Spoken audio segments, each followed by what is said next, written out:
The Kremlin said today that top Russian officials will hold talks with their U.S. counterparts. On the agenda, restoring ties, negotiating a peaceful settlement to the war in Ukraine, and preparations for a meeting between Russian President Vladimir Putin and U.S. President Donald Trump. NBC's Richard Engel has more from Ukraine.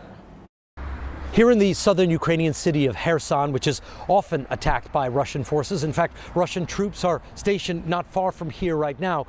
Ukrainians are watching what is happening, this push by President Trump to reach a peace deal, with mixed feelings. Obviously, they want the war to end. They want Russia to stop attacking because Ukrainians haven't been able to go to work. Children haven't been able to go to school here for years. They want to come out of their shelters and go back to living a normal life.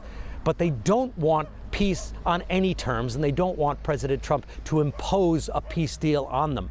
Currently, Russian forces occupy about 20% of this country, and Ukrainians know in order to have some sort of negotiated peace deal, they're going to have to surrender some of that territory, potentially all of that territory, to Russia.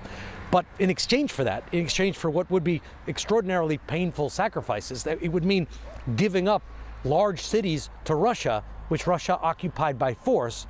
But in exchange for doing that, Ukrainians say at the very least they want security guarantees. They want assurances that Vladimir Putin won't just come in and reinvade this country again. And so far, the Trump administration has been reluctant to provide those security guarantees. But the highest level negotiations since the war began are now starting in earnest. On Tuesday, President Trump has ordered his administration to carry out high-level talks with Russian officials, and Russia confirmed today that Sergei Lavrov, the foreign minister, is going to Saudi Arabia to meet with several senior Trump administration officials, including Secretary of State Rubio. For now, the Trump administration is meeting separately with Ukrainian and Russian officials ahead of joint talks, which still need to be scheduled.